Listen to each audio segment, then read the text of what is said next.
ប្រាគូតាខ្សែដំបីនេះគឺបញ្ហាវាច្រើនមុនឬទៅវាបែកម្ញងប៉ុងមុខឥឡូវបញ្ហាបាក់ក្បាលមន់ស្រានលើកអង្គលបញ្ហាវានេះ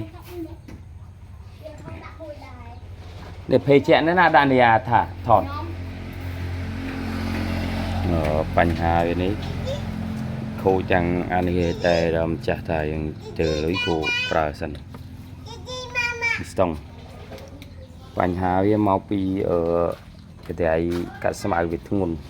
ដងវែងមិនចឹងហើយដងវាប្រហែលជាទាំងតួទាំងអីវាពីដងអែបទៅវាចូលចិត្ត2ម៉ែត្រជាងហើយដល់អញ្ចឹងធ្វើឲ្យដាក់នៅដាក់ផងអុកពឹសបែកដល់បញ្ហាហើយសម្រាប់យ៉ាន់ម៉ានេះដាក់លេខ453 TLX នេះគឺបញ្ហាកូនជូកទៅទុកថ្លឹងមិនចេះចប់នៅតែខូចទាំងបញ្ហាអីបងអាចជួយប្រាប់ខមមិនប្រាប់បងផងយើជាងកូនជូកធ្វើរហូតអត់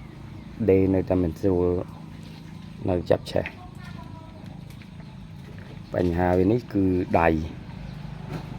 ទៅមុខទៅក្រោយដែលតកុងគាត់បើកបោ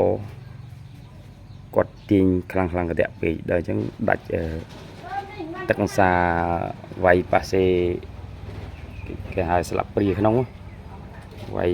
ទៅដាច់ទឹកអង្សាហ្នឹងវាដាក់ទៅមុខទៅក្រោយកើតដល់អញ្ចឹងវាដាច់លេខវាយមិនកើតទាំងអស់បញ្ហាយើងគ្រាន់តែផ្ដាច់មួយកណាត់ត្រឹមនេះមកដោះវាអានេះខ្ញុំបើបង្ហាញពេលការខ្ញុំដោះបំបែកឥឡូវខ្ញុំរៀបចូលវិញរួចរាល់អស់ហើយ